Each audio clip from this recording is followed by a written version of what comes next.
Chapter 1. The Sweet Scent of Secrets. The morning mist clung to the cobblestones of Ashford Hollow like a guilty conscience, reluctant to lift and reveal what lay beneath.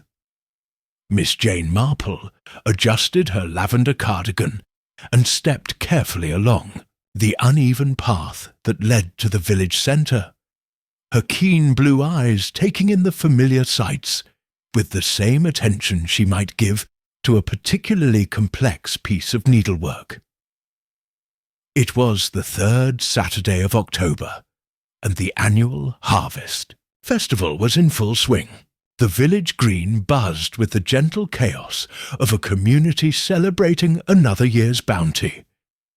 Bunting fluttered between the ancient oak trees, and the air carried the mingled scents of apple cider, fresh bread, and something else, something sweeter and more intoxicating that drew visitors like moths to a flame. That something was emanating from Pemberton's Chocolate Emporium, the newest addition to Ashford Hollow's collection of quaint shops. The establishment had opened just 6 months prior, tucked into the narrow building that had once housed old Mr. Wickham's dusty bookshop. Where cobwebs and forgotten volumes had once resided, now gleamed glass cases filled with confections that seemed almost too beautiful to eat. Miss Marple paused at the edge of the green, ostensibly to admire Mrs. Hartwell's prize-winning dahlias, but in reality to observe the steady stream of visitors flowing in and out of the chocolate shop. The queue stretched nearly to the village fountain, a testament to the magnetic pull of Vivian Pemberton's artistry. "Quite extraordinary, isn't it?" came a voice beside her. Miss Marple turned to find Dr. Haworth, the village physician, mopping his brow with a handkerchief despite the cool autumn air. "I've never seen anything like it. The woman's practically put a spell on the entire county." Miss Marple smiled pleasantly. "Chocolate does have a way of bringing out the child in all of us, doesn't it, Doctor? Though I must say, the queue does seem rather enthusiastic for a Saturday morning." Dr. Haworth's expression darkened slightly. "Enthusiastic, yes. Some might say obsessive. I've had 3 patients this week complaining of sleepless nights, all fretting about whether they'll be able to secure their weekly allocation of Mrs. Pemberton's specialty truffles." He shook his head. "Mark my words, Miss Marple, there's something unnatural about it all." Before Miss Marple could respond, a commotion near the chocolate shop caught their attention. The queue had suddenly stilled, and voices were rising in what sounded suspiciously like an argument. At the centre of the disturbance stood 2 figures. Mrs. Pemberton herself, resplendent in a burgundy velvet dress that seemed more suited to a Victorian drawing-room than a village festival, and Colonel Weatherby, whose military bearing was somewhat undermined by the flush of anger colouring his weathered cheeks. "This is absolutely intolerable." The Colonel's voice carried across the green. "I've been queuing for 20 minutes, and you're telling me there are none left? None at all?"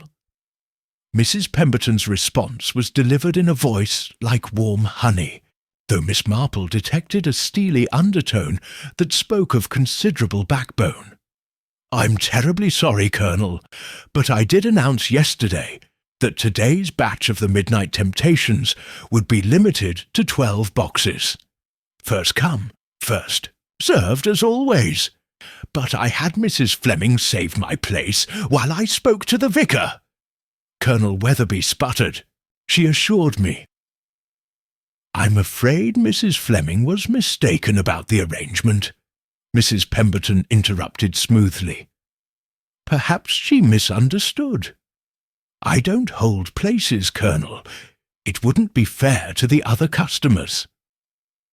Miss Marple noticed how Mrs. Fleming, a mousy woman who served as the Colonel's housekeeper, seemed to shrink into herself with each word. The poor woman's hands were trembling, and she kept glancing between her employer and the chocolate shop owner, as if witnessing a tennis match played with hand grenades. The crowd had begun to murmur, some in sympathy with the Colonel's frustration, others clearly annoyed by the delay. Miss Marple observed how Mrs. Pemberton handled the situation with practised ease, her smile never wavering, her posture remaining gracefully erect despite the increasingly hostile atmosphere. "Perhaps," Mrs. Pemberton continued, her voice carrying just far enough to include the listening crowd, "the Colonel might consider trying our new autumn spice collection instead. I've been told it's quite exceptional." The dismissal was polite but unmistakable. Colonel Weatherby's face went from red to purple, and for a moment Miss Marple wondered if Dr. Haworth might need to intervene professionally. But the Colonel merely straightened his shoulders, shot a withering look at his hapless housekeeper, and stalked away, muttering something about newcomers and knowing one's place. The queue resumed its patient shuffle, but Miss Marple noticed how the atmosphere had shifted. There was a tension now, a brittleness to the autumn air that hadn't been there moments before. She also noticed something else, how several people in the crowd had watched the exchange with expressions that seemed almost satisfied. "Quite a performance," Dr. Haworth murmured beside her, "though I can't say I'm surprised. The Colonel's been working himself into a state about that woman for weeks." "Oh!" Miss Marple's tone was mildly curious, the sort of polite interest that encouraged confidences. "Claims she's been deliberately provocative. Something about her methods being suspiciously foreign, and her success being unnatural for a proper English village." Dr. Haworth lowered his voice. "Between you and me, I think he's simply frustrated that she won't give him the special treatment he's grown accustomed to receiving everywhere else." Miss Marple nodded thoughtfully, filing the information away like a careful librarian. She had lived long enough to know that villages were delicate ecosystems, and the introduction of any new element, particularly one as magnetic as Vivian Pemberton, could upset balances that had been decades in the making. As if summoned by her thoughts, Mrs. Pemberton herself appeared at Miss Marple's elbow, having somehow navigated through the crowd without Miss Marple noticing her approach. Up close, she was even more striking than she appeared from a distance. Her dark hair was styled in an elaborate arrangement that belonged to another era, and her pale skin had the luminous quality of fine porcelain. But it was her eyes that caught Miss Marple's attention. They were the colour of bitter chocolate, and they held an intelligence that was both sharp and carefully guarded. "Miss Marple, isn't it?" Mrs. Pemberton's voice carried a slight accent that Miss Marple couldn't quite place. "I've heard so much about you from the other villagers. They speak of you with such reverence." There was something in the way she said the word reverence that made Miss Marple's mental antennae twitch. "How kind of them! Though I'm sure they exaggerate. I'm simply an old woman who enjoys observing the world around her." Mrs. Pemberton's smile was enigmatic. "Oh, I think you're far more than that, Miss Marple. In fact, I was rather hoping you might honour me with a visit to my shop. I have a feeling you might appreciate some of my more unique creations." Before Miss Marple could respond, a scream pierced the air. Not the playful shriek of a child or the laughter of festival-goers. but a sound of pure terror that froze every conversation and stopped every heart for a single crystalline moment. The scream had come from inside Pemberton's chocolate emporium, and as the crowd turned as one toward the shop, Miss Marple saw Mrs. Pemberton's carefully composed expression slip for just an instant, revealing something that looked remarkably like fear. Then the moment passed. Mrs. Pemberton's mask slipped back into place, and she was hurrying toward her shop with the rest of the crowd, her burgundy velvet dress fluttering behind her like dark wings. Miss Marple followed more slowly, her mind already turning over the small details she had observed, the Colonel's fury, Mrs. Fleming's trembling hands, the satisfied expressions in the crowd, and most intriguingly, that moment of genuine fear in Mrs. Pemberton's carefully guarded eyes.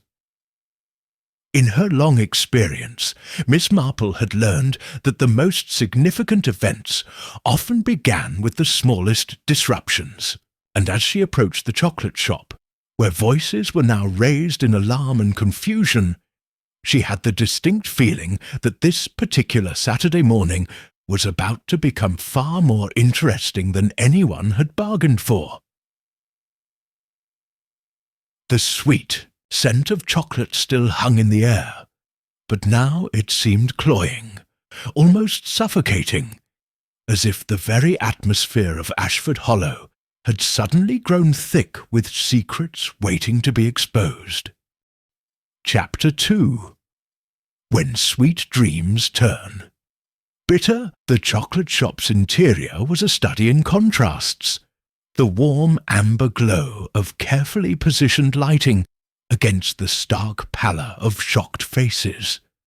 The rich aroma of cocoa mingling with the sharp scent of fear. Miss Marple found herself pressed against the doorframe by the surge of curious villagers, but her practiced eye quickly assessed the scene before her. Young Timothy Fletcher, the baker's apprentice, stood frozen beside an overturned display case, his face the colour of fresh cream. Scattered around his feet lay what had once been an elegant arrangement of Mrs. Pemberton's signature midnight temptations.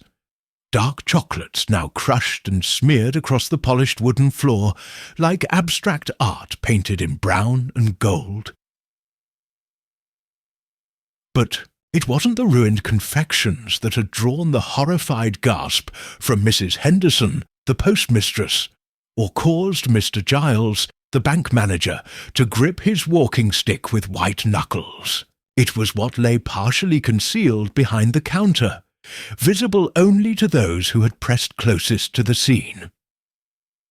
Miss Marple, despite her small stature, had a remarkable ability to position herself exactly where she needed to be.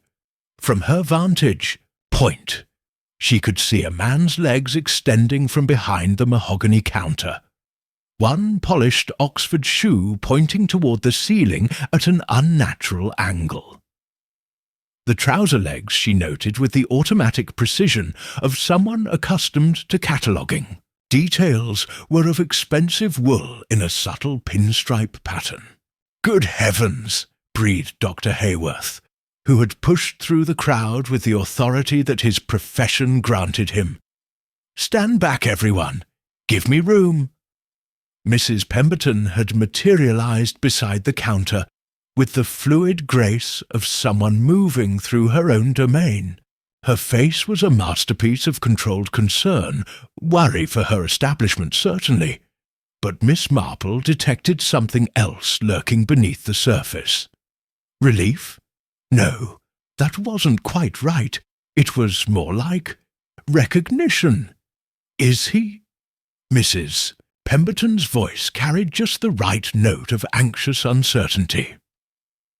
Dr. Hayworth knelt beside the prone figure, his hands moving with professional efficiency.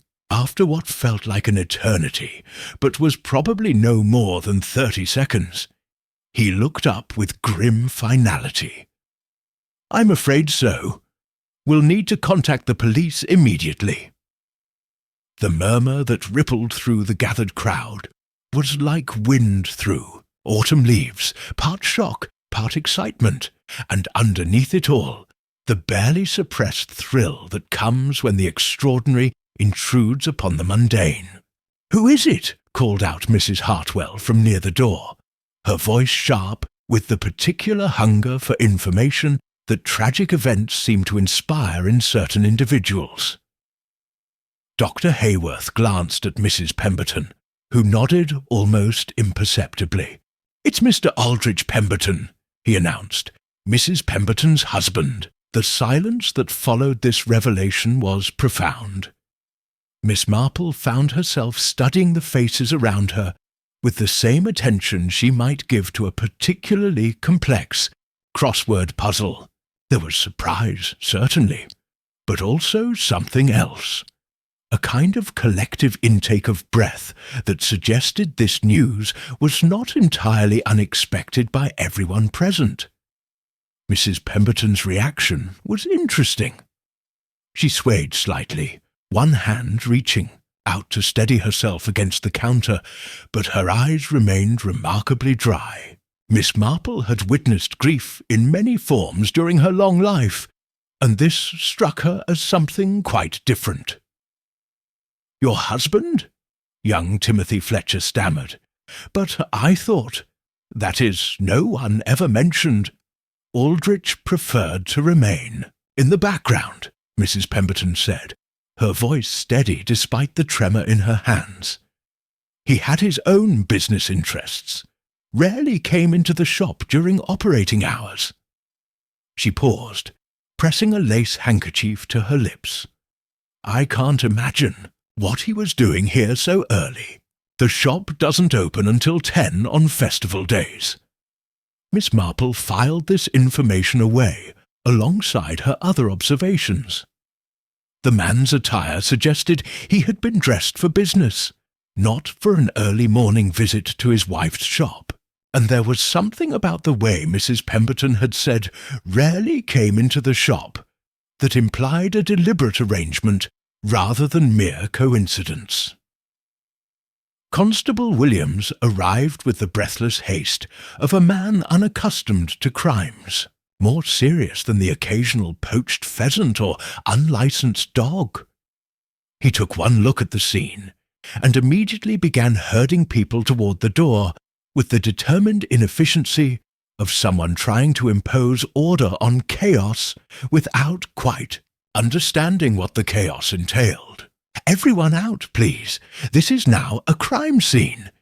Mrs. Pemberton, I'll need to speak with you shortly, but first we need to preserve the evidence."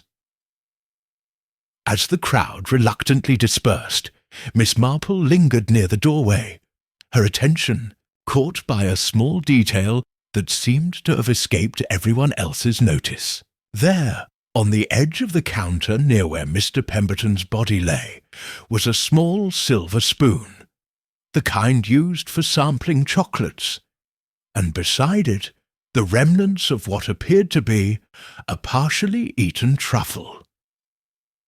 The chocolate surface showed the distinctive swirl pattern of Mrs. Pemberton's signature midnight temptations, but something about its appearance struck Miss Marple as odd. The outer shell seemed to have a slightly different sheen, almost as if it had been altered in some way. "Miss Marple?" Mrs. Pemberton's voice startled her from her contemplation. "I wonder if I might impose upon you for a small favour." Miss Marple turned, noting how the other woman's composure had returned with remarkable speed. "Of course, dear. How may I help?" "Would you mind terribly staying with me while I speak with the constable? I find I'm rather more shaken than I initially realized, and I believe having another woman present might help steady my nerves."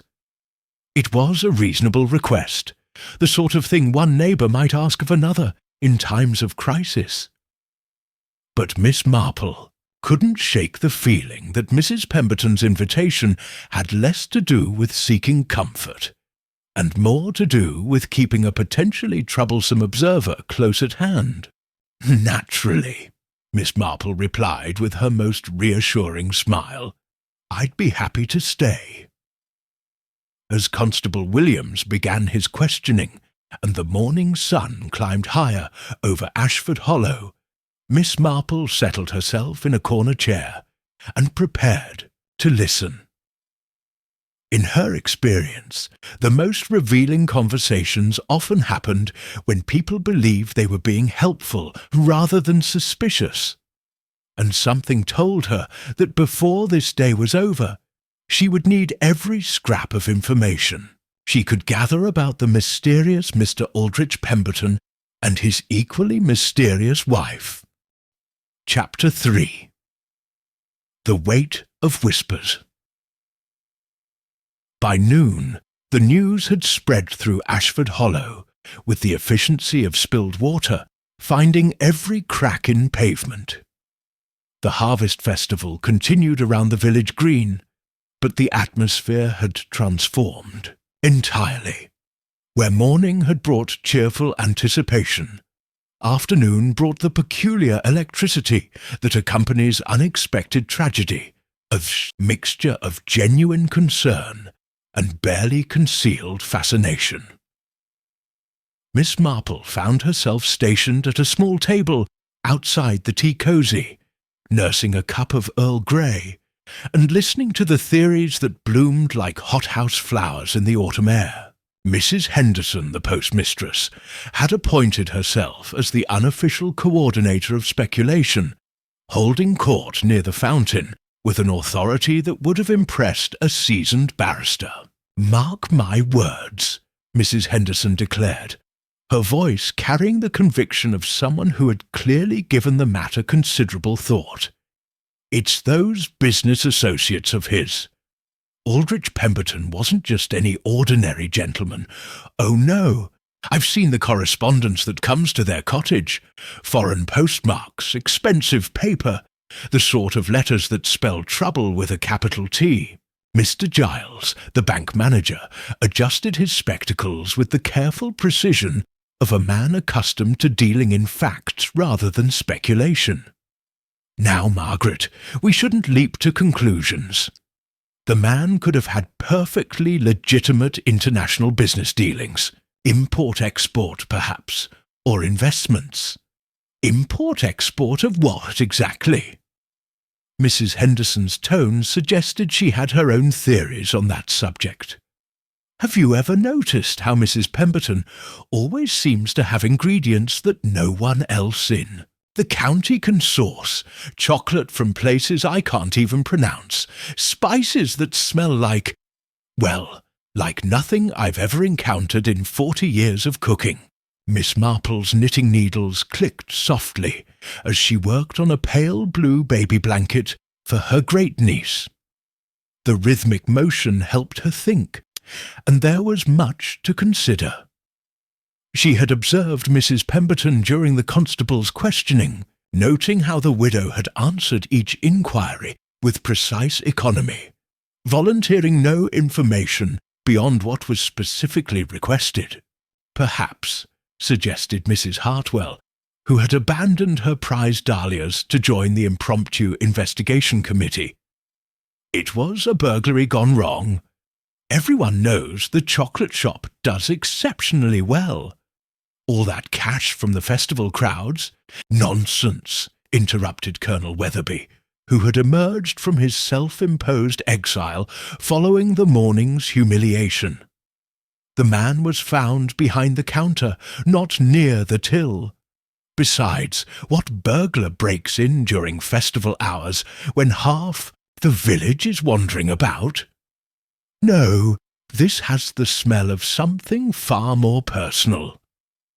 The Colonel's mention of the morning's unpleasant encounter brought a moment's silence to the group. Miss Marple noticed how several sets of eyes shifted uncomfortably, as if the same thought had occurred to multiple minds simultaneously.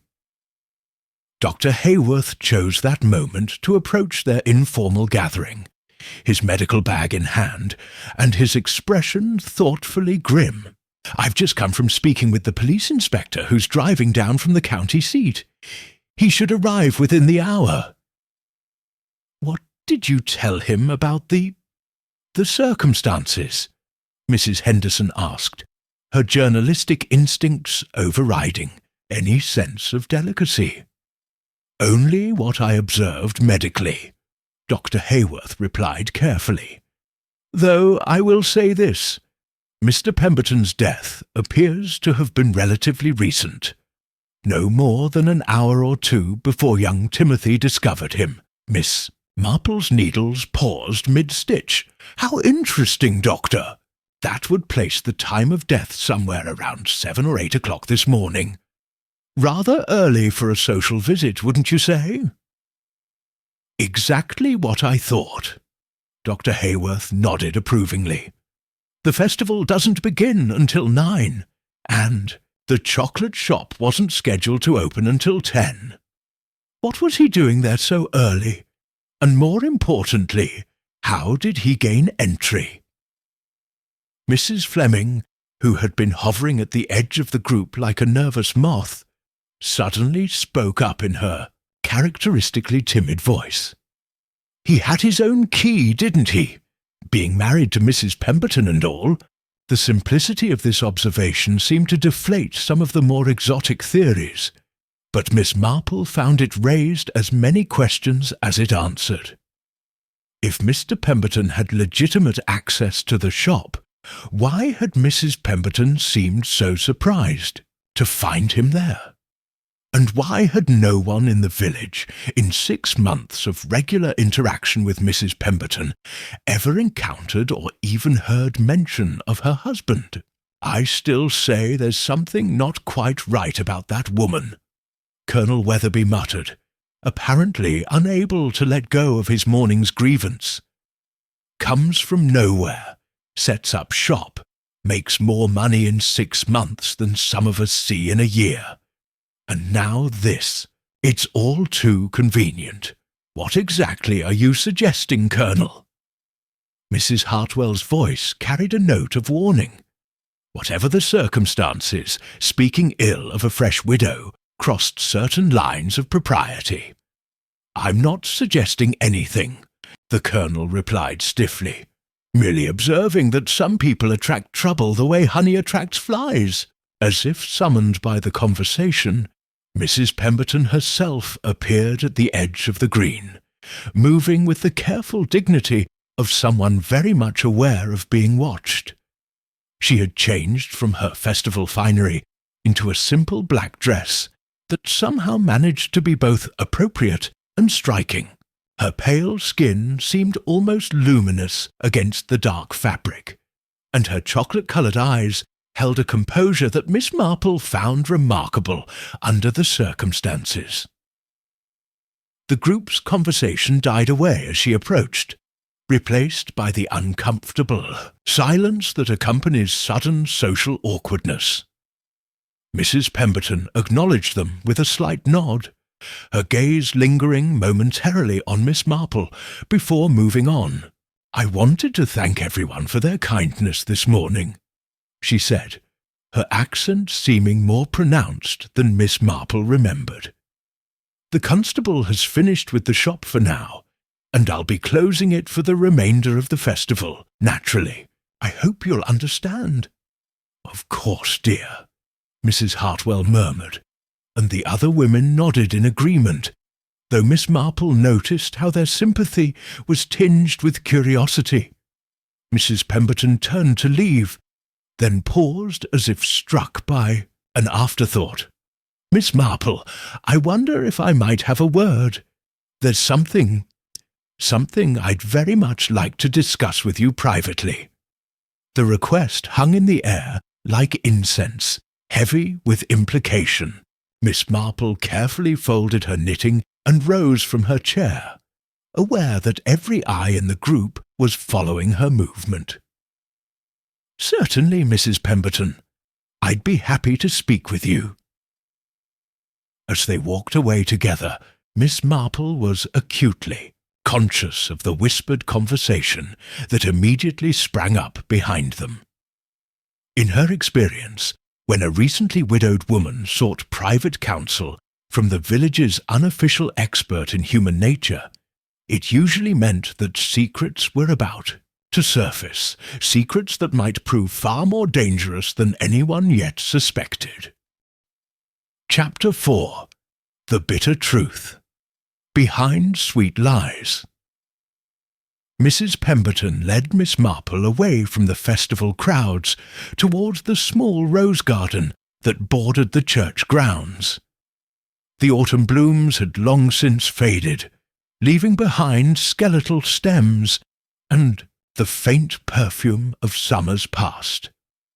It was, Miss Marple reflected, an appropriately melancholy setting for whatever confidences were about to be shared. They settled on a weathered wooden bench beneath an arbour where climbing roses had once created a natural bower. Now it offered only sparse shade and the whispered promise of thorns hidden among dying leaves.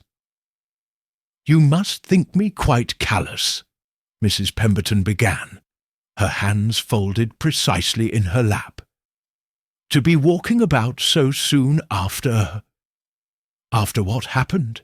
Miss Marple's expression remained gently neutral. "Grief takes many forms, my dear. There's no proper way to mourn, only the way that feels right to each individual." Mrs. Pemberton's smile was wan but grateful. "You're very kind. The others, I can feel their eyes on me, weighing my every gesture, measuring my tears, or lack thereof, against some invisible standard of widowly behaviour. Small villages can be rather intense laboratories for human observation," Miss Marple agreed. "But I've found that people who judge too quickly often reveal more about themselves than about those they're judging." A comfortable silence settled between them, broken only by the distant sounds of the festival and the rustling of leaves overhead. Miss Marple waited with the patience of someone who understood that the most important conversations often required careful cultivation.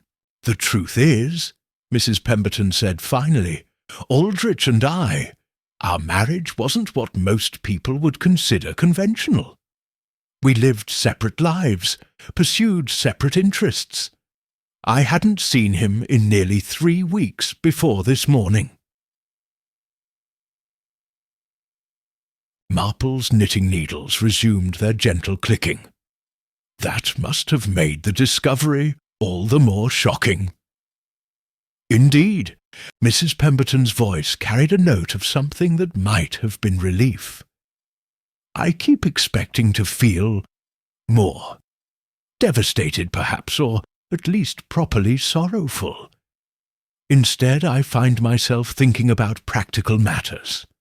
The shop, the business, arrangements, what happens next. Were you and your husband business partners, as well as spouses?" Mrs. Pemberton hesitated, and Miss Marple sensed they were approaching the real reason for this private conversation. In a manner of speaking, Aldrich had connections. People who could source rare ingredients, establish trade relationships that might otherwise be difficult to navigate. My chocolate-making was the art. His network was the commerce. How fascinating! And these connections, were they primarily international? Oh, yes. Aldrich travelled extensively, sometimes for months at a time. Mrs. Pemberton's fingers worried at the fabric of her black dress. "I suspect that's why so few people in the village knew of him. He was rarely here long enough to establish local relationships." Miss Marple found this explanation both illuminating and oddly incomplete. "It must have been lonely for you, managing the shop and living so independently. I preferred it that way, actually. Aldrich could be challenging company when he was in residence. He had very particular ideas about how things should be done, and he didn't always appreciate my methods. The afternoon light filtered through, the dying roses casting shifting patterns across Mrs. Pemberton's pale features. Miss Marple noticed how the younger woman's composure seemed to waver slightly when discussing her husband's opinions of her work. "This morning," Miss Marple ventured gently, "you seemed surprised to find him in the shop." Mrs. Pemberton's hands stilled completely. Yes, he wasn't expected back from his latest trip until next week. I had no idea he'd returned, let alone that he would visit the shop so early in the morning. He usually avoided the place during business hours, said it was too chaotic for his tastes. Perhaps he wanted to surprise you. Perhaps the word carried no conviction whatsoever. Before Miss Marple could pursue this line of inquiry further, they were interrupted by the approach of a tall, lean man in a well-tailored coat. His bearing suggested authority, and the leather portfolio under his arm marked him as someone official. "Mrs. Pemberton." His voice carried the clipped tones of educated authority. "Inspector Craddock, County Police. I'm terribly sorry for your loss, but I'm afraid I need to ask you some questions about your husband's death." Mrs. Pemberton rose gracefully, her mask of composed widowhood slipping back into place with practised ease. "Of course, Inspector. I understand completely. If you don't mind, Mrs. Pemberton," Miss Marple interjected quietly, "I think I'll remain here for a few moments longer. The garden is so peaceful, and I find I need a bit of quiet reflection after this morning's events." Inspector Craddock glanced at Miss Marple with the mild curiosity that policemen reserve for potential witnesses. But Mrs. Pemberton's response was more interesting. For just a moment, her composed expression flickered, and Miss Marple caught a glimpse of something that looked remarkably like panic. "Of course, Miss Marple, take all the time you need." Mrs. Pemberton's voice was steady, but her eyes held a plea that was both desperate and carefully controlled. As the inspector and the widow walked away toward the chocolate shop, Miss Marple remained on the bench, her needles moving in steady rhythm while her mind processed what she had learned. Mrs. Pemberton's marriage had been unconventional, her husband absent for long periods, and their relationship apparently strained by disagreements about her business methods. The man's sudden, unexpected return and mysterious early morning presence in the shop suggested purposes beyond simple marital reunion. Most intriguingly, Mrs. Pemberton's careful revelations felt like strategic disclosures, information shared, not out of genuine confidence, but as a way of controlling the narrative before others could shape it. Miss Marple had encountered this phenomenon before, usually in individuals who had secrets far more dangerous than an unhappy marriage. The afternoon shadows were growing longer, and the festival sounds were beginning to fade as vendors packed. Their wares and families gathered children for the journey home. Soon, Inspector Craddock would begin his official investigation, and the comfortable speculation of village gossip would give way to the harder scrutiny of professional inquiry. Miss Marple folded her knitting and rose from the bench, her mind already turning over the day's accumulating mysteries. In her experience, the most revealing moments often came not from what people chose to tell you, but from what they worked so carefully to conceal. And Vivian Pemberton, she was beginning to suspect, was concealing a great deal more than an unconventional marriage. Chapter 5. The inspector's questions and the colonel's confessions evening brought an unseasonable chill to Ashford Hollow, and with it the arrival of proper authority in the form of Inspector Craddock's methodical investigation. Miss Marple observed from her cottage window, as lights blazed in the chocolate shop well past its usual closing time, casting long rectangles of amber across the cobblestones where crime scene tape now fluttered like macabre bunting.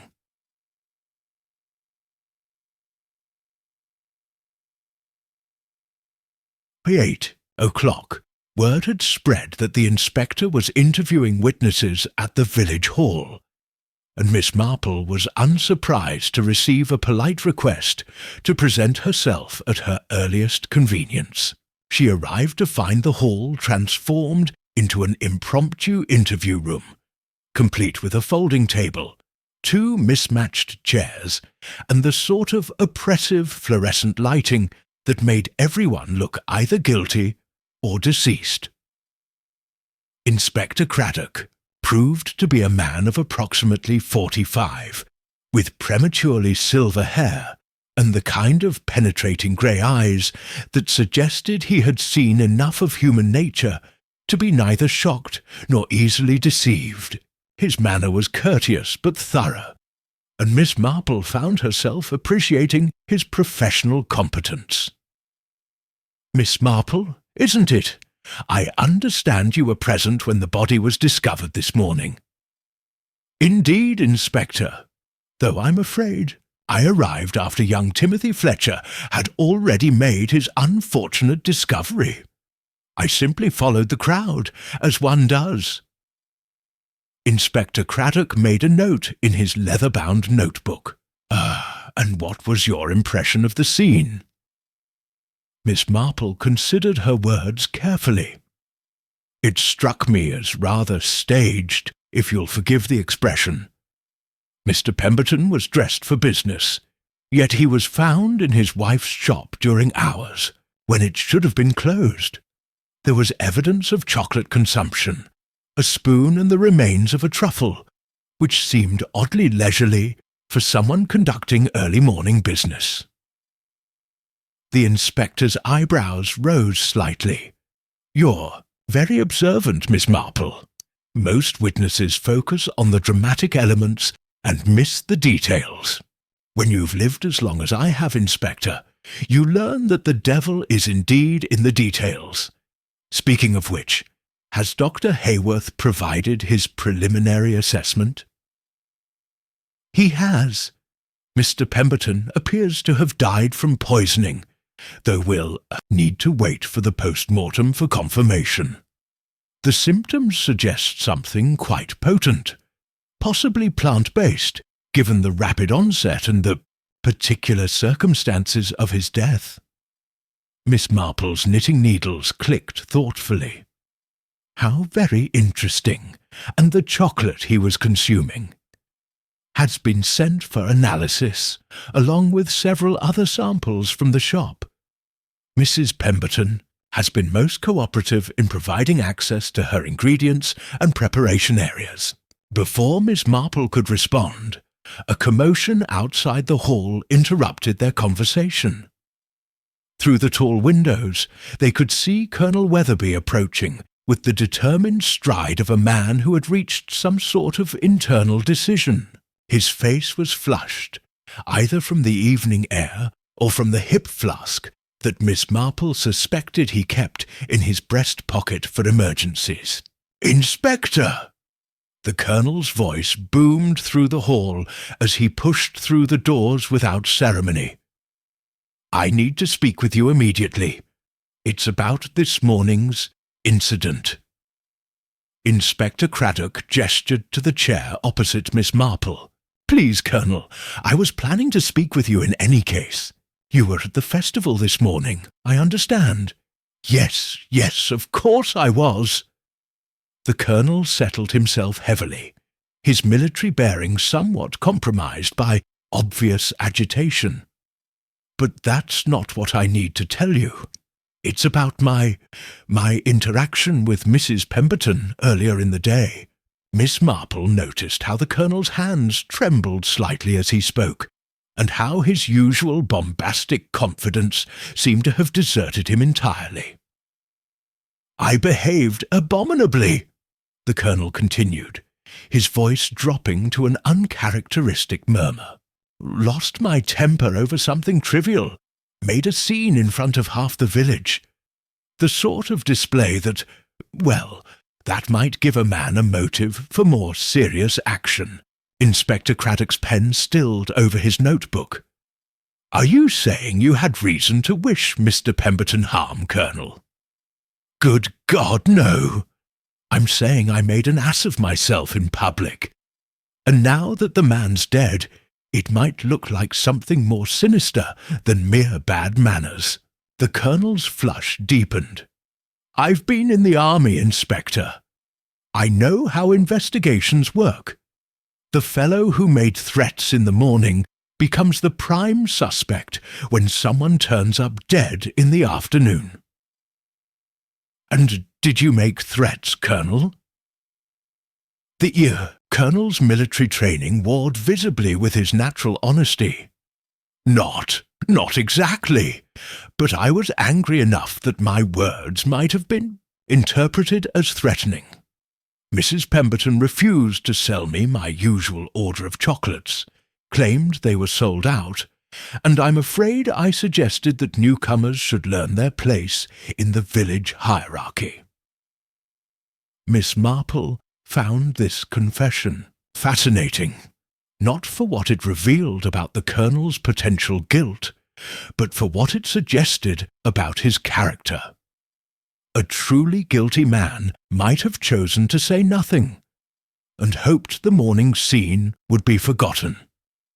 The Colonel's voluntary confession spoke of someone more concerned with honour than self-preservation.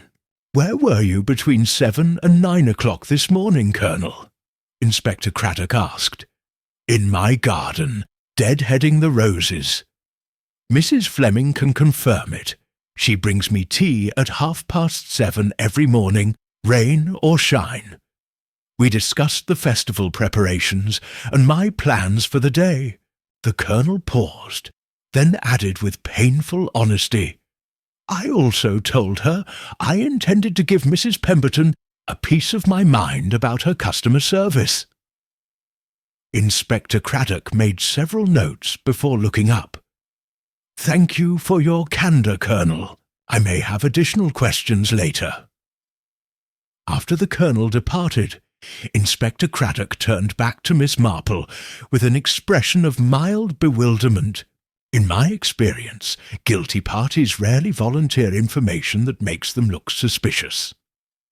"Quite so," Miss Marple agreed, "though I've found that the most dangerous criminals are often those who appear most helpful. Still, I suspect that the Colonel's conscience troubles him more than any fear of legal consequences."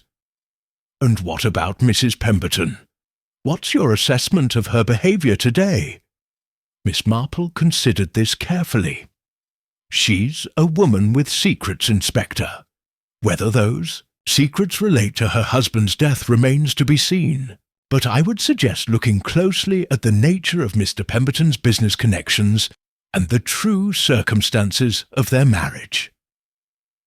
As Miss Marple made her way home through the darkened village streets, she reflected on the day's revelations. The Colonel's confession had eliminated one obvious suspect while highlighting the complex web of relationships that connected everyone in Ashford Hollow.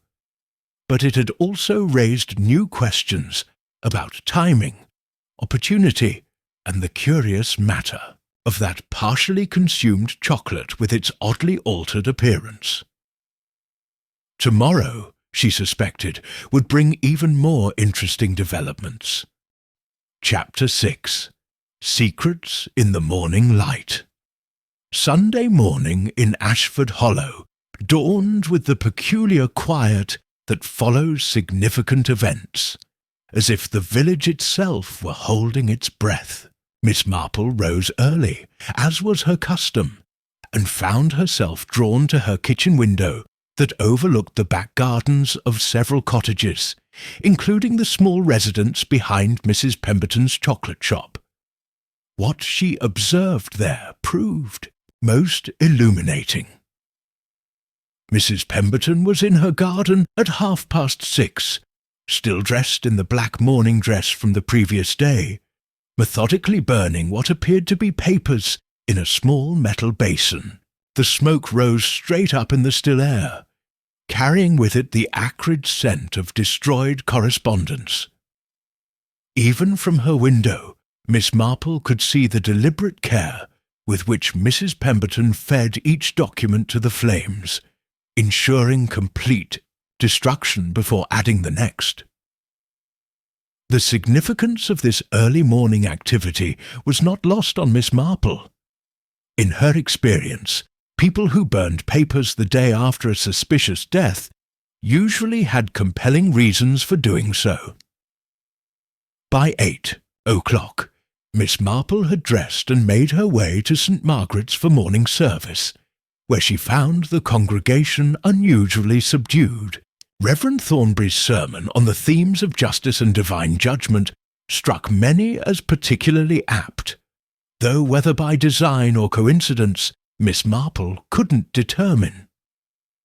Mrs. Pemberton was notably absent from the service, which provided ample opportunity for the congregation to discuss her situation with the sort of charitable concern that often masks less noble curiosities. "I've been thinking," whispered Mrs. Henderson during the closing hymn, "about those foreign letters to maid mentioned yesterday. What if poor Mr. Pemberton had gotten himself mixed up in something unsavoury? Smuggling, perhaps, or worse?" Mrs. Hartwell's response was characteristically practical. "Margaret, you read too many sensational novels. The man was probably just an import merchant trying to make an honest living." "Then why," Mrs. Henderson persisted, "did his own wife seem so surprised to find him in her shop? And why has no one in the village ever laid eyes on him before yesterday?" Miss Marple found this exchange particularly interesting, as it echoed her own growing suspicions about the true nature of the Pembertons' relationship. After service, she lingered in the churchyard, ostensibly to admire the autumn flowers on recent graves, but actually to observe the various conversations taking place among the departing congregation. It was during this vigil that she noticed Mrs. Fleming approaching with obvious reluctance. The Colonel's housekeeper looked even more nervous than usual, her hands twisting her prayer book as if it were a lifeline. "Miss Marple," Mrs. Fleming began hesitantly, "might I have a word? There's something I feel I ought to mention about yesterday morning." Miss Marple settled herself on a convenient bench and patted the space beside her invitingly. "Of course, dear. Please sit and tell me what's troubling you." Mrs. Fleming perched on the edge of the bench like a bird ready to take flight. "It's about the Colonel's alibi. What he told the inspector about me bringing him tea at 7:30. Yes. Well, it's true that I always bring his morning tea at that time. But yesterday—" Mrs. Fleming's voice dropped to barely above a whisper. "Yesterday, when I went to his study with the tray, he wasn't there. The French doors to the garden were open, and I could see him in the distance, near the back hedge that borders the lane behind the chocolate shop." Miss Marple's expression remained serenely encouraging, though her mind had sharpened considerably. "How interesting. Did you mention this to him when he returned?" "Oh, yes, when he came back about 20 minutes later. He said he'd been checking the roses for aphids and had lost track of time. But Miss Marple—" Mrs. Fleming's voice became even more strained. "He was carrying something when he came back. A small package, wrapped in brown paper, and his shoes were muddy, though the garden paths are quite dry." This revelation cast the Colonel's voluntary confession in an entirely different light. Had his apparent honesty been a calculated move to establish an alibi that he knew was already compromised? Or was there an innocent explanation for his early morning wanderings that had nothing to do with Mr. Pemberton's death? "Did you happen to see what became of this package?" Miss Marple asked gently. He took it straight to his study and locked it in his desk drawer, the one he keeps his important papers in. Mrs. Fleming wrung her hands.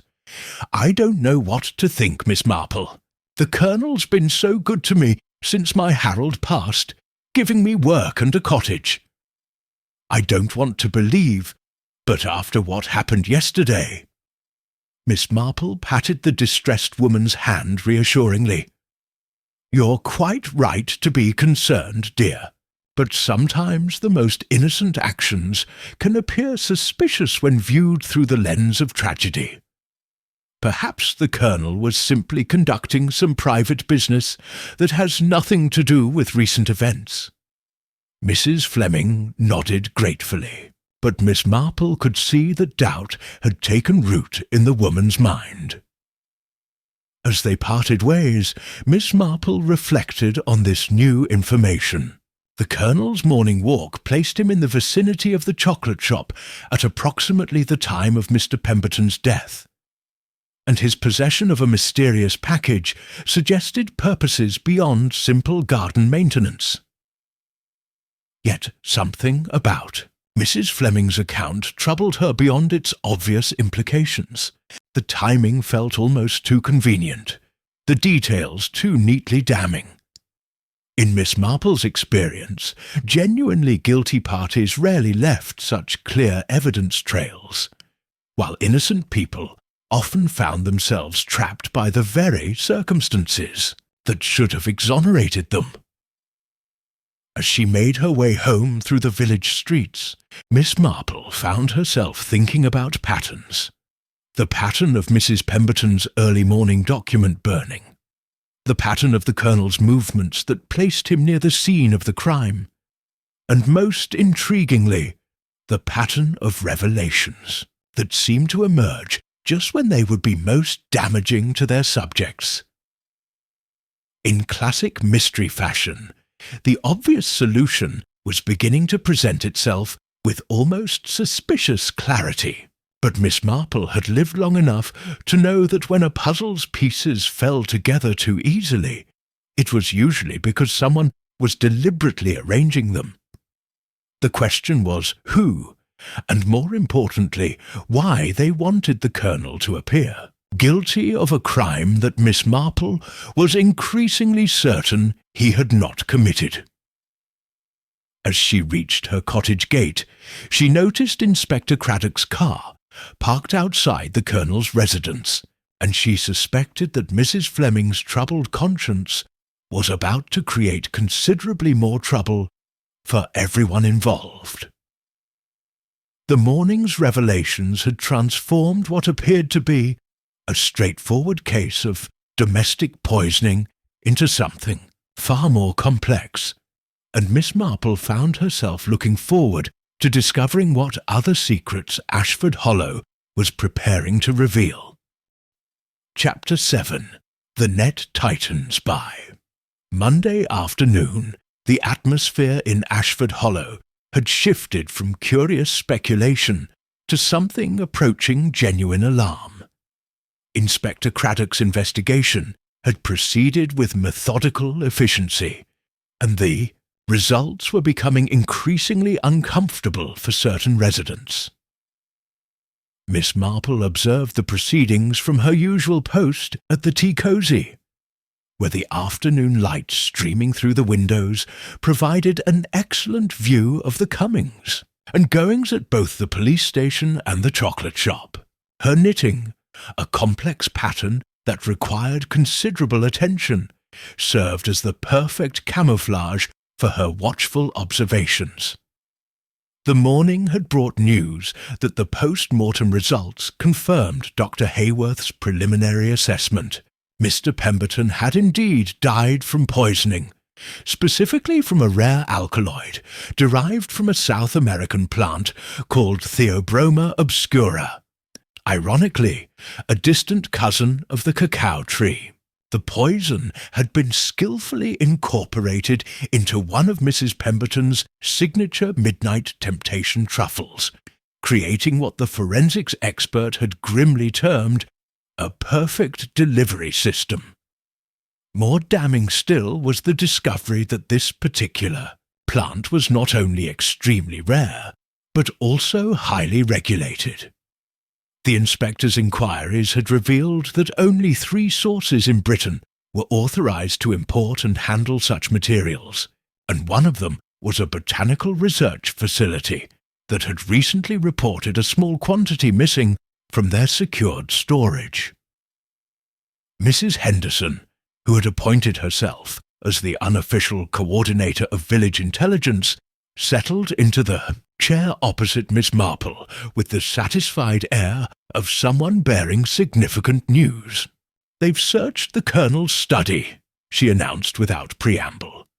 "Found that package Mrs. Fleming mentioned, wrapped up neat as you please in his locked drawer." Miss Marple's needles paused mid-stitch.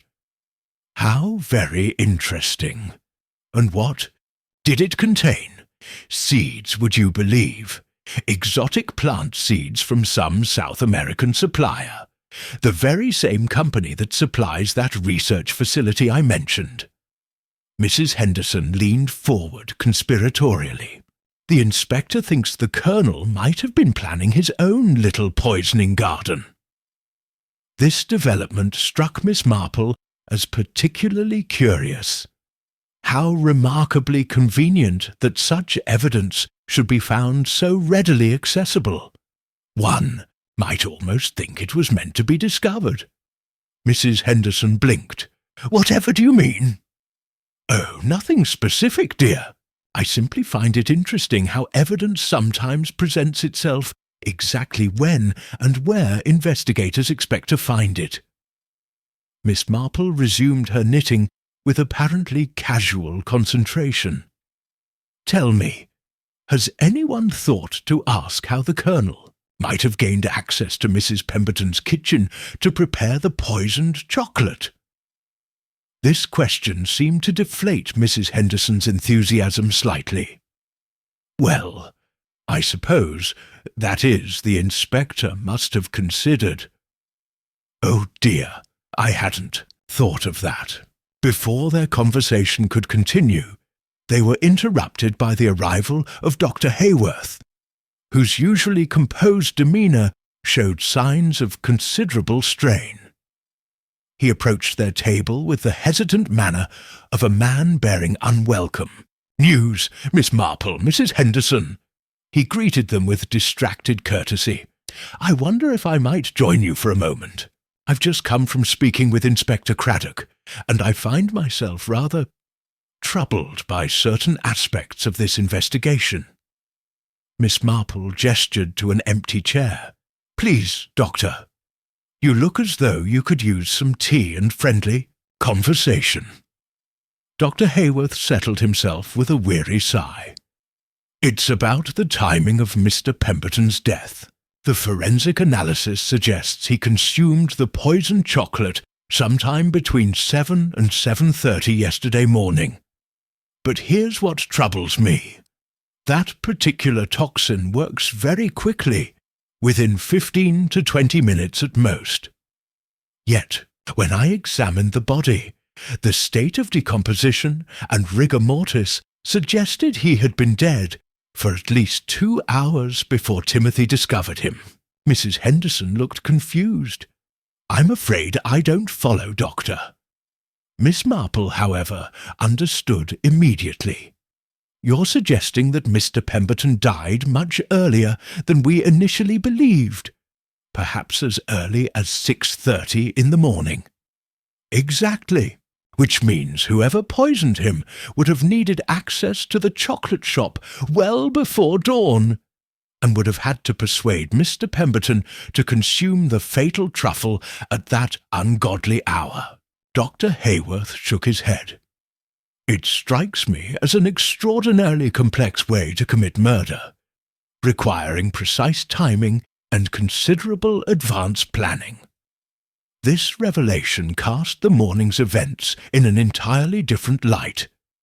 If Mr. Pemberton had died before sunrise, then the Colonel's early morning walk, even if it had taken him near the chocolate shop, was irrelevant to the crime. Someone else had orchestrated the murder with meticulous precision, and that someone had arranged for the Colonel to appear guilty through a series of carefully planted clues.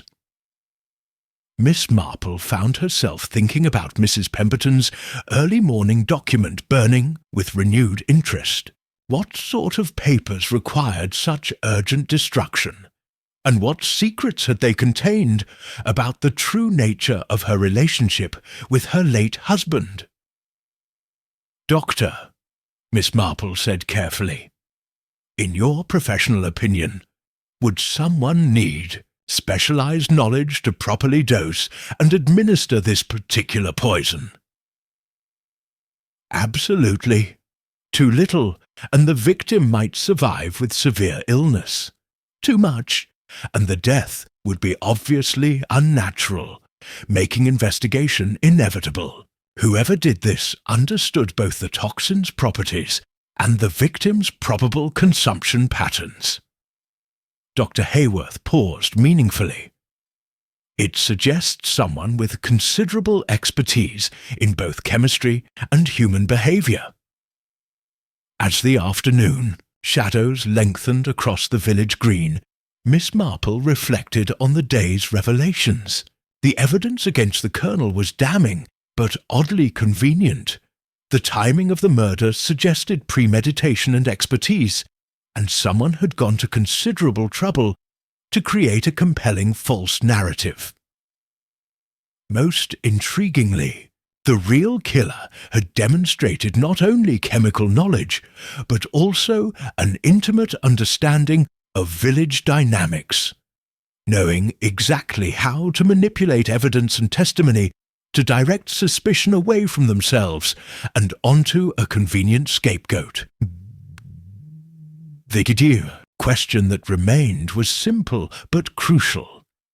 Who in Ashford Hollow possessed both the means and the knowledge to commit such an elaborate crime, and what motive could possibly justify such extreme measures? Chapter 8. The Web of Deception. Unravel's Tuesday morning found Miss Marple standing in her kitchen garden, ostensibly tending to her late-season herbs, but actually conducting what she privately termed strategic reconnaissance.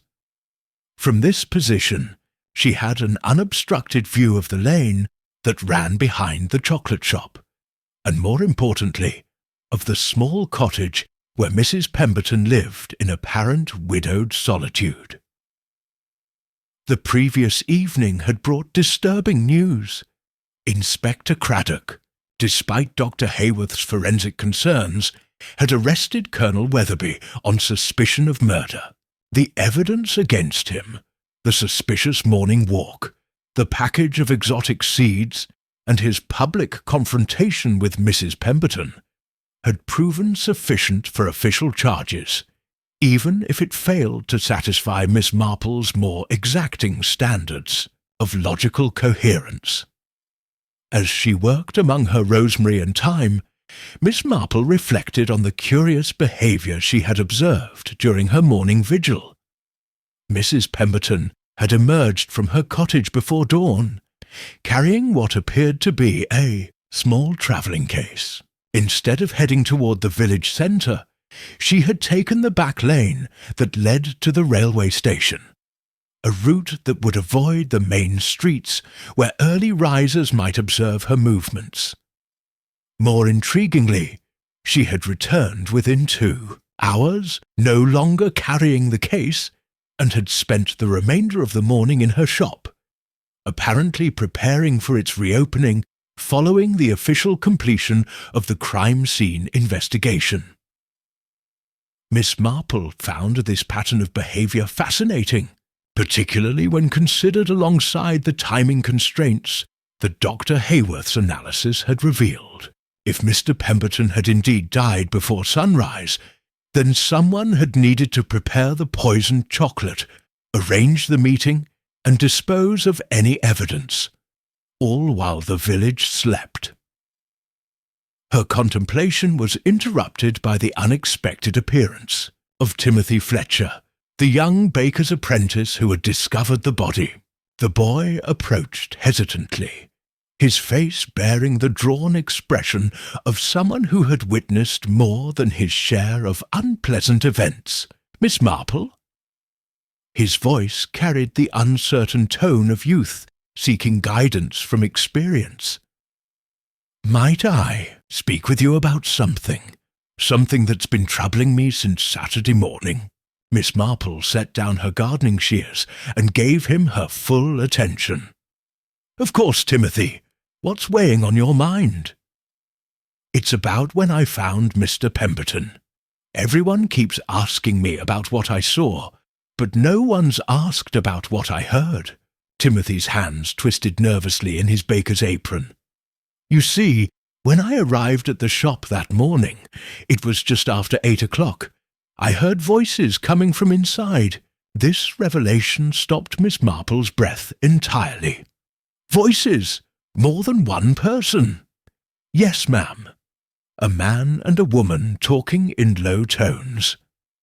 I thought perhaps Mrs. Pemberton was having an early morning meeting with a supplier, so I waited outside for a few minutes before entering. But when I finally went in—" Timothy's voice trailed off uncertainly. "You found only Mr. Pemberton's body, and Mrs. Pemberton was nowhere to be seen." "That's just it, Miss Marple." Mrs. Pemberton appeared from the back room almost immediately after I screamed.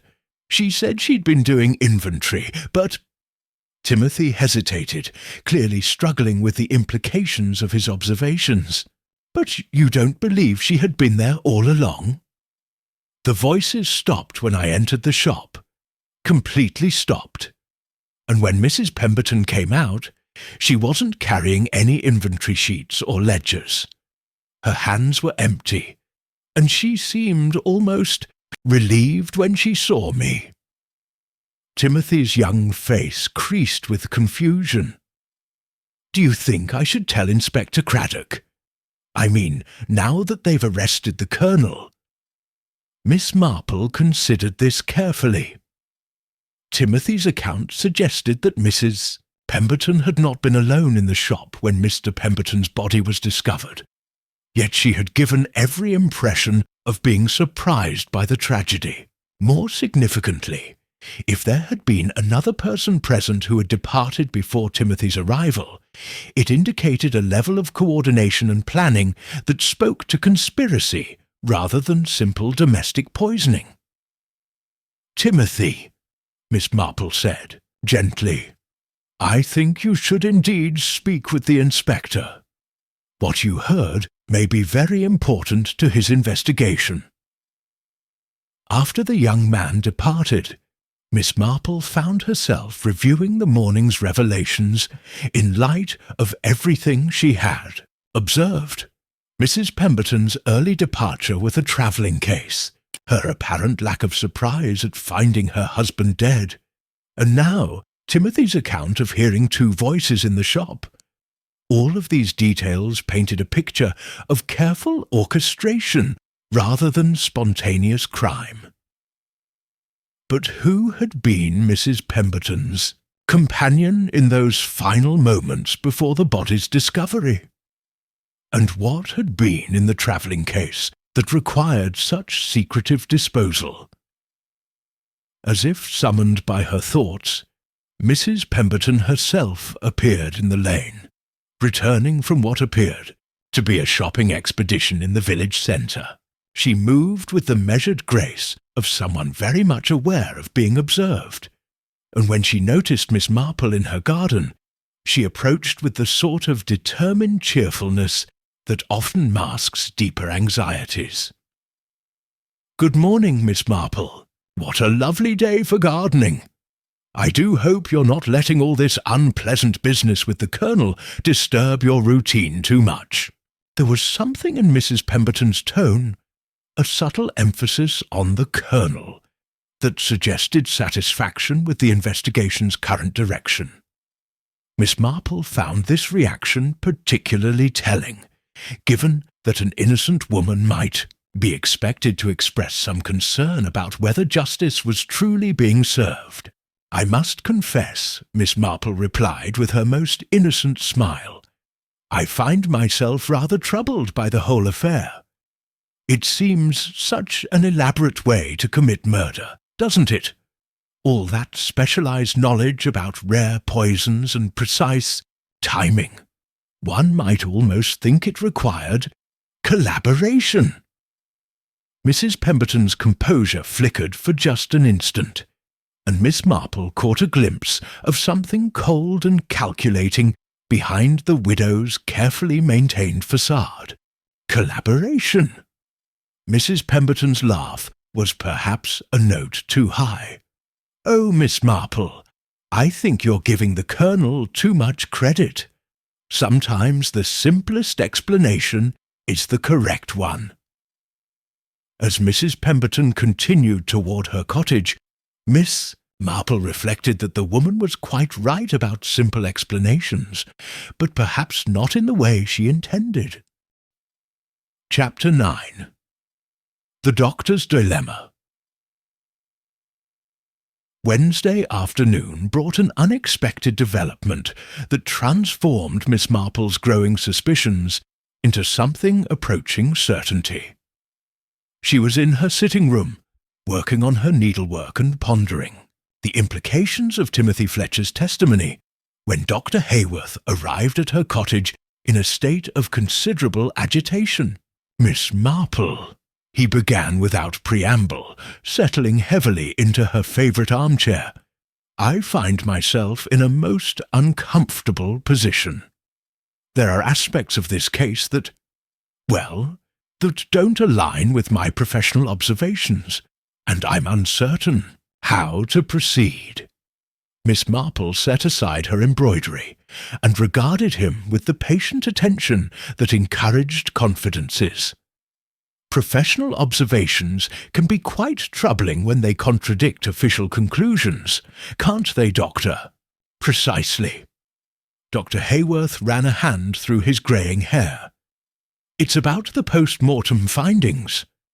Inspector Craddock has accepted the forensic report at face value, but I've been reviewing my initial examination, and there are inconsistencies that trouble me deeply."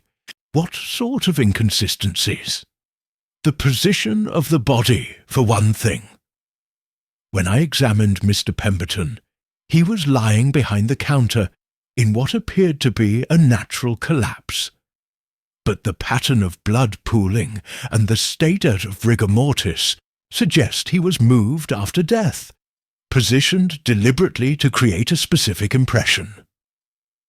Miss Marple's needles resumed their gentle clicking. "How very interesting!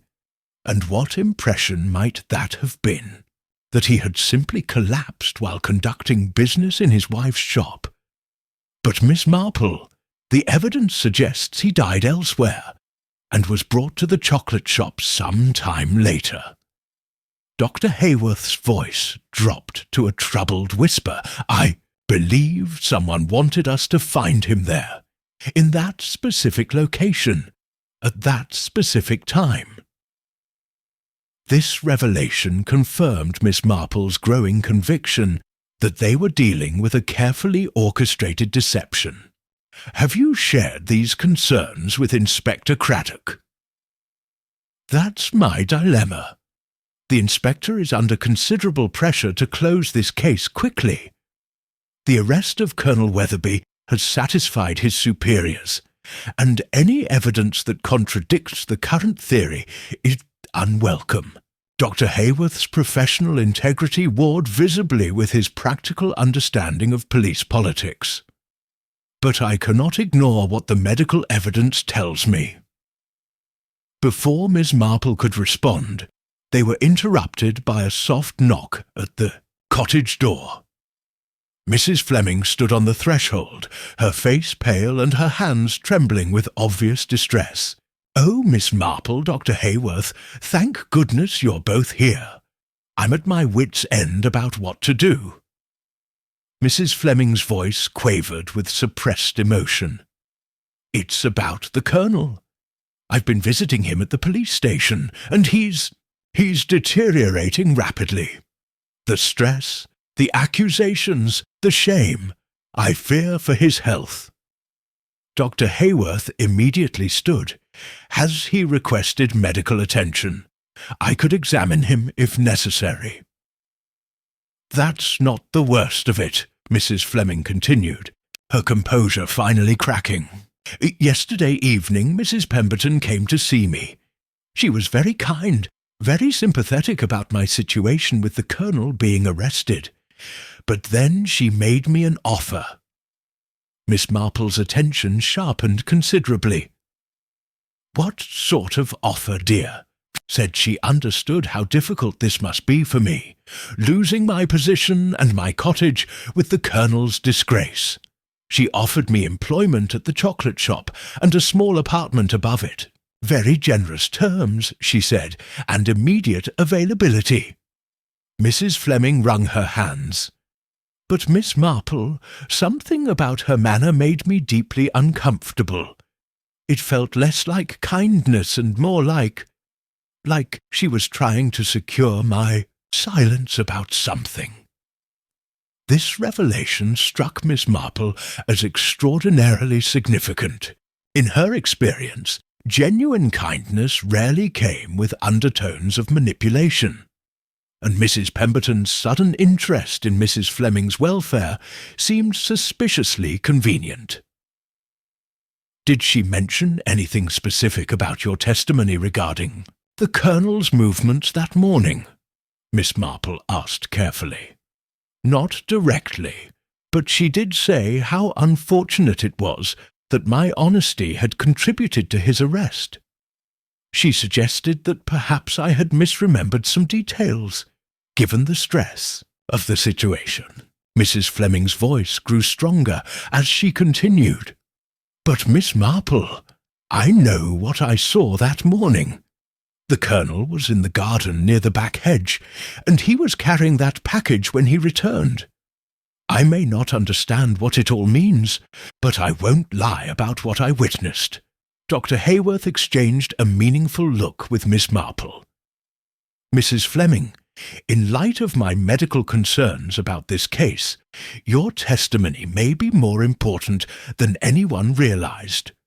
The timing and location of the Colonel's movements could be crucial to establishing the truth." As the afternoon progressed and their visitors departed, Miss Marple found herself contemplating the pattern that was emerging. Mrs. Pemberton's attempt to influence Mrs. Fleming's testimony, combined with Dr. Hayworth's medical evidence that the body had been moved, suggested a conspiracy of considerable sophistication. But what troubled Miss Marple most was the question of Mrs. Pemberton's accomplice. The elaborate nature of the deception, moving a body, planting evidence, manipulating witness testimony, required not only planning but also physical assistance. Someone else in Ashford Hollow was intimately involved in this conspiracy. Someone with access, opportunity, and a compelling motive for wanting Mr. Pemberton dead. As evening shadows lengthened across her garden, Miss Marple reflected on the Aotsur, various relationships and tensions she had observed since Mrs. Pemberton's arrival in the village. The chocolate shop owner had been remarkably successful in integrating herself into the community, but success often bred resentment. Had someone seen an opportunity to eliminate both Mr. Pemberton and his wife's business empire in one carefully orchestrated stroke. The answer, Miss Marple suspected, lay not in the obvious motives of greed or passion, but in the subtle dynamics of village life.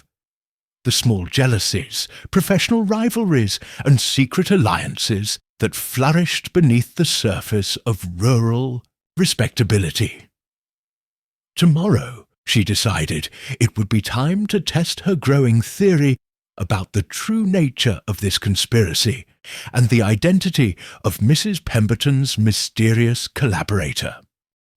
Chapter 10. The Test of Truth. Thursday morning found Miss Marple implementing what she privately termed her strategic intervention, a carefully orchestrated series of conversations designed to test her growing theory about the true nature of the conspiracy that had claimed Mr. Pemberton's life. Her first stop was the village pharmacy, where Mr. Giles, the bank manager, was conducting his weekly consultation with the pharmacist about his various ailments. "Good morning, Mr. Giles," Miss Marple greeted him with her most innocent smile. "I do hope you're feeling better.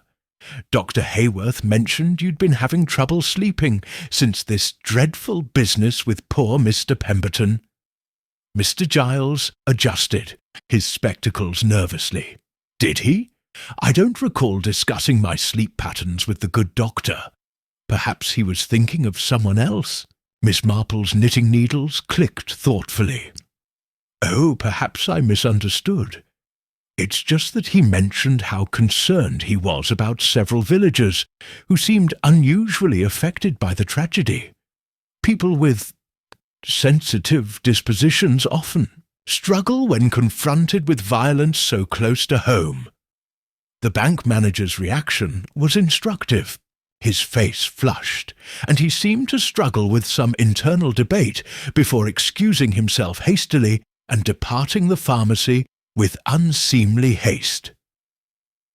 Miss Marple's next destination was the post office, where Mrs. Henderson was sorting the morning mail with her characteristic efficiency. The postmistress looked up expectantly as Miss Marple approached, clearly hoping for news about the investigation. "I've been thinking about your observations regarding Mr. Pemberton's foreign correspondence," Miss Marple began conversationally. "It occurs to me that someone with access to the mail might have a unique perspective on the nature of his business dealings." Mrs. Henderson's expression grew guarded. "I would never read private correspondence, Miss Marple. That would be quite improper." "Oh, of course not, dear. I simply meant that return addresses and postmarks can be quite revealing, even without examining contents. For instance, if someone were importing rare botanical specimens, there might be correspondence with specialized suppliers, research institutions, that sort of thing." "Well," Mrs. Henderson said slowly, "now that you mention it, there were several letters from South American companies. Agricultural export firms, I believe. But surely that's not unusual for someone in the import business." Miss Marple filed this information away carefully. "Indeed not, though I suppose it might explain how someone could acquire those exotic plant seeds found in the Colonel's possession. Such companies would have access to all manner of rare specimens." Mrs. Henderson's face went very still. I hadn't thought of that connection." The reaction was exactly what Miss Marple had hoped for. The subtle recognition of someone realizing that their actions had created unintended evidence trails. She excused herself politely and continued her morning rounds. Her final stop was the chocolate shop itself, which had reopened the previous day despite the recent tragedy. Mrs. Pemberton was behind the counter, arranging a display of autumn confections, with the same meticulous care she had shown before her husband's death. She looked up as Miss Marple entered, her smile warm but somehow wary. "Miss Marple, how lovely to see you. I was hoping you might visit. I've been meaning to thank you for your kindness during this difficult time." "Not at all, dear. I imagine reopening the shop so soon must require considerable courage. Life must go on," Mrs. Pemberton replied, though her hands trembled slightly as she adjusted a tray of chocolates. "Aldrich would have wanted me to continue the business we built together." Miss Marple examined the display case with apparent interest. "These are quite beautiful. I don't suppose you might have any of those special midnight temptations available. I understand they were your husband's particular favourite." Mrs. Pemberton's composure flickered momentarily. "I'm afraid I haven't made any since the incident. The recipe requires such specific ingredients, and I find I don't have the heart for it just now." "How understandable." Dr. Hayworth mentioned that the poison used was derived from a plant related to cacao. Quite ironic, really, that something so similar to your primary ingredient could prove so deadly.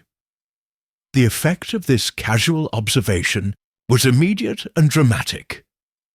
Mrs. Pemberton's carefully maintained facade cracked entirely, and for a moment Miss Marple saw raw fear in those chocolate-coloured eyes. I'm not sure what you mean by that, Miss Marple." "Oh, nothing sinister, dear. I simply find it fascinating how nature provides both nourishment and poison from such closely related sources. Rather like people, really. Sometimes those who appear most helpful can prove surprisingly dangerous." As Miss Marple left the chocolate shop, she reflected on the morning's revelations. Each conversation had provided crucial confirmation of her theory about the conspiracy's true nature. Mr. Giles's nervous reaction to questions about his health, Mrs. Henderson's knowledge of the South American correspondence, and Mrs. Pemberton's terror at the mention of botanical connections, all pointed toward a web of complicity far more complex than a simple case of domestic murder. But it was the final piece of evidence that troubled Miss Marple most. During her conversation with Mrs. Pemberton, she had noticed something that had escaped everyone else's attention. A small cut on the woman's hand, partially healed but still visible, exactly the sort of injury one might sustain from handling thorned plant material or working with laboratory equipment. Combined with Dr. Hayworth's evidence about the body being moved, Timothy Fletcher's testimony about hearing two voices, and the suspicious timing of various alibis, Miss Marple now had a clear picture of what had happened in Ashford Hollow on that foggy Saturday morning. The question that remained was whether she could prove it before an innocent man's health deteriorated beyond recovery, and before the real conspirators had time to complete their elaborate deception. As she walked home through the village streets, Miss Marple began planning her final gambit, a psychological trap that would force the truth into the open and expose the carefully hidden alliance that had made Mr. Pemberton's murder possible. Chapter 11. The Gathering Storm. Friday evening brought an unexpected invitation that confirmed Miss Marple's suspicions about the urgency driving the conspirators' actions. Mrs. Pemberton had personally delivered a handwritten note requesting Miss Marple's presence at a small gathering the following afternoon, ostensibly to discuss establishing a memorial fund for her late husband, but more likely, Miss Marple suspected, to gauge how much the village's most perceptive observer had deduced about recent events. The invitation itself was instructive, written on expensive paper in Mrs. Pemberton's distinctive hand, It mentioned that several other prominent villagers would be attending: Dr. Hayworth, Mr. Giles, Mrs. Henderson, and surprisingly, Mrs. Fleming. The guest list suggested either remarkable social ambition or something far more calculated. Miss Marple spent Friday evening in careful preparation, not for a social gathering, but for what she anticipated would be the final confrontation in a deadly game of deception. She reviewed her mental catalogue of observations, testing each conclusion against the evidence she had accumulated over the past week. Saturday afternoon arrived with the crisp clarity that often follows significant weather changes. Miss Marple, dressed with particular care, selecting her most innocuous appearance: the lavender cardigan, sensible shoes, and the small knitting bag that had accompanied her through so many revelatory conversations. To any observer, she would appear to be exactly what she seemed: an elderly lady with a fondness for needlework and an unfortunate tendency toward gentle curiosity. The chocolate shop had been transformed for the occasion. The display cases had been pushed aside to create space for several chairs arranged in a conversational circle, and Mrs. Pemberton had prepared an elaborate tea service featuring her signature confections. The irony of the setting was not lost on Miss Marple. Poison disguised as sweetness, deception wrapped in hospitality. Dr. Hayworth arrived first, his medical bag conspicuously absent, but his expression troubled. He settled into a chair near the window, positioning himself where he could observe both the room and the street beyond. His greeting to Mrs. Pemberton was polite, but noticeably cool, suggesting that his professional concerns about the case had not abated. Mr. Giles appeared next, his banker's precision evident in his punctual arrival and formal demeanour. He accepted tea but declined the offered chocolates, a choice that Miss Marple found telling. Mrs. Henderson followed shortly after, her postmistress instincts clearly alert to the undercurrents of tension in the room. Mrs. Fleming was the last to arrive, her nervousness palpable as she perched on the edge of her chair like a bird ready to flee. Her eyes darted constantly between the other guests, and Miss Marple noticed how her hands trembled when Mrs. Pemberton offered her refreshments. "Thank you all for coming," Mrs. Pemberton began once everyone was settled. "I know this has been a difficult week for our community, but I believe it's important that we look forward rather than dwelling on tragedy. Aldrich would have wanted his memory to contribute something positive to Ashford Hollow. The sentiment was admirable, but Miss Marple detected undertones that suggested Mrs. Pemberton's true agenda lay elsewhere. She began her knitting with deliberate casualness, the rhythmic clicking of needles providing a soothing counterpoint to the increasingly tense atmosphere. "I've been thinking," Mrs. Pemberton continued, "about establishing a scholarship fund in Aldrich's name. Something that would benefit young people interested in botanical studies or international commerce, the fields that were so dear to his heart." Dr. Hayworth's response was measured but pointed. "That's very generous, Mrs. Pemberton, though I confess I'm curious about the specific focus on botanical studies. It seems rather specialized for someone whose business interests were, as I understood it, primarily commercial." The question hung in the air like incense, heavy with implication. Mrs. Pemberton's composure wavered for just a moment, before she recovered with practised grace. "Aldrich had many interests beyond the obvious ones, Doctor. He was quite the amateur naturalist, actually, always studying rare plants and their applications." Miss Marple's needles paused mid-stitch. "How fascinating! I don't suppose his Studies included South American species. I understand there are some remarkable botanical specimens from that region, some quite beneficial, others rather dangerous. The effect of this observation was immediate and electric. Mr. Giles shifted uncomfortably in his chair. Mrs. Henderson's teacup rattled against its saucer, and Mrs. Fleming looked as though she might faint entirely. But it was Mrs. Pemberton's reaction that proved most revealing. A flash of something that looked remarkably like panic, quickly suppressed but unmistakably present. "I'm sure I wouldn't know about such technical matters," Mrs. Pemberton replied, but her voice lacked its usual confident cadence. Miss Marple resumed her knitting with apparent tranquillity. "Oh, but I think you might know more than you realize, dear. After all, someone with your expertise in chocolate making would surely be familiar with the cacao family of plants. And Theobroma obscura is, as I understand it, quite closely related to the common cacao bean." The silence that followed this observation was profound.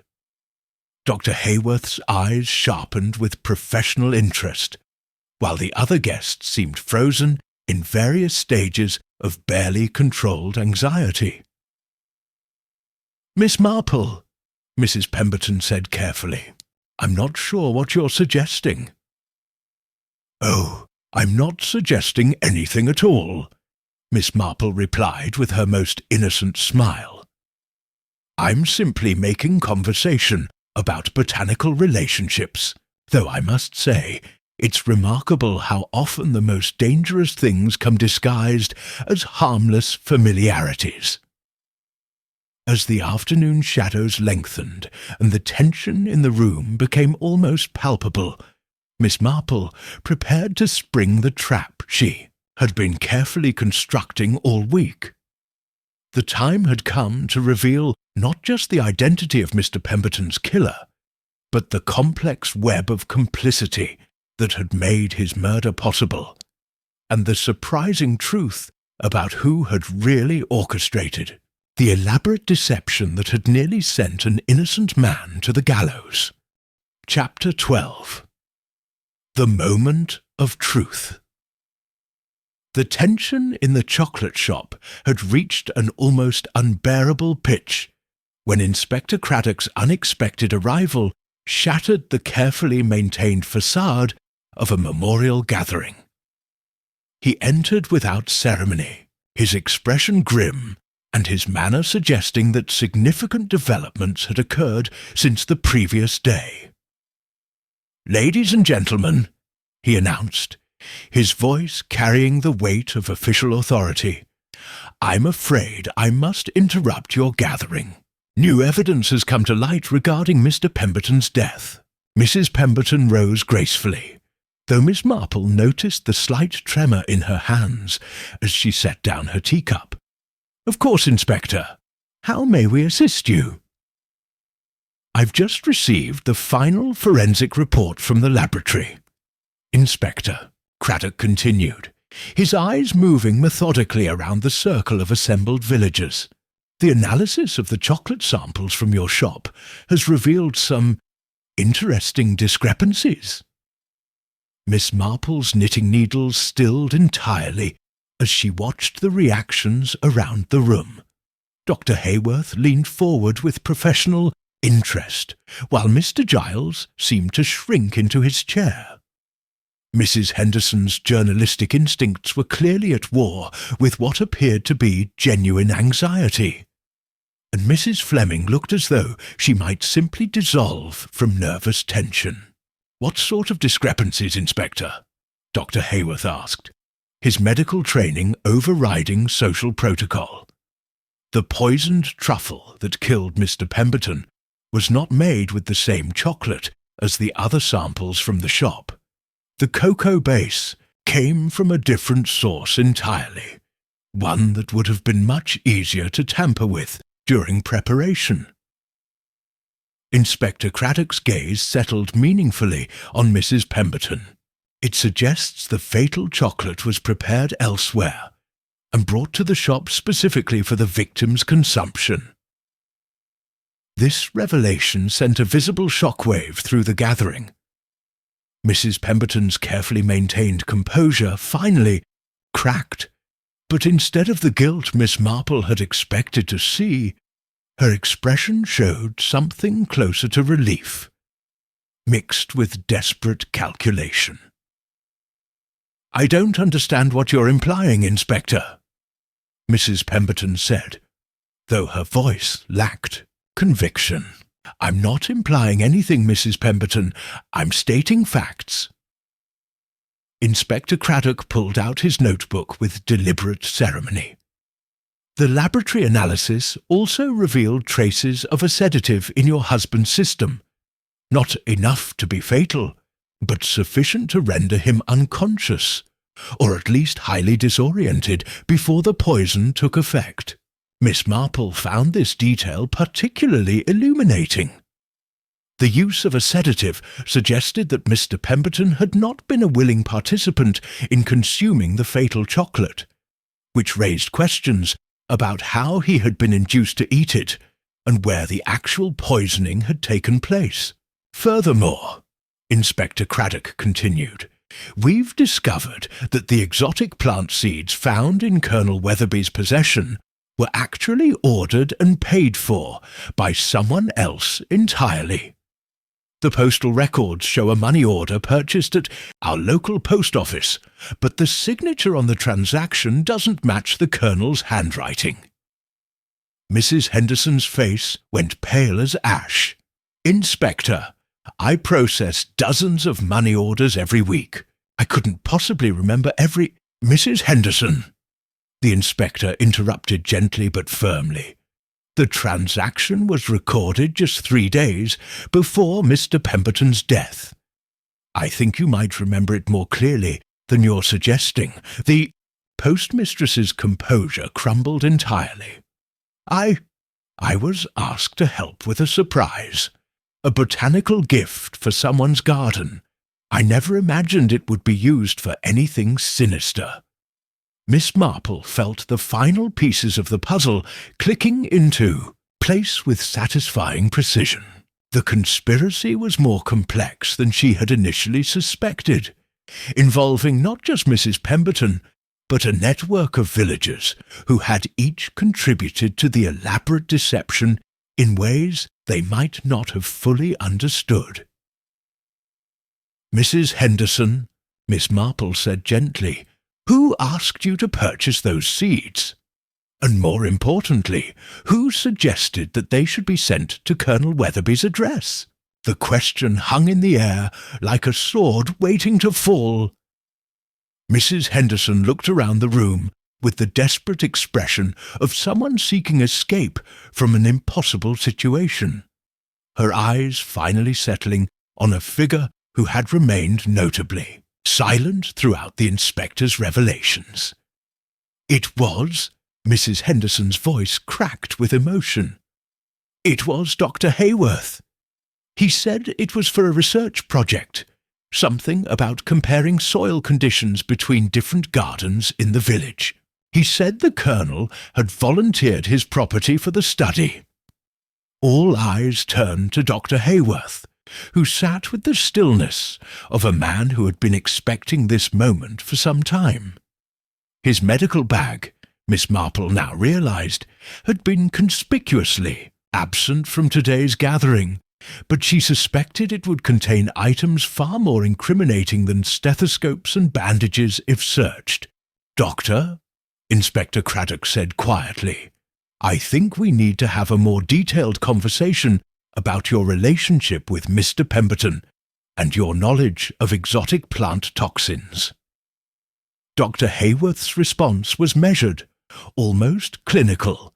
"I suppose," he said with the calm of a man who had made peace with inevitable consequences, "that the time for deception has finally passed." Miss Marple set down her knitting entirely, recognizing that the moment of complete revelation had arrived. The elaborate conspiracy that had resulted in Mr. Pemberton's death was about to be exposed in all its shocking complexity, and she suspected that even her experienced understanding of human nature was about to be tested by the true motivations behind this carefully orchestrated murder. The chocolate shop, where sweetness had been transformed into deadly deception, was finally ready to yield its most bitter secrets.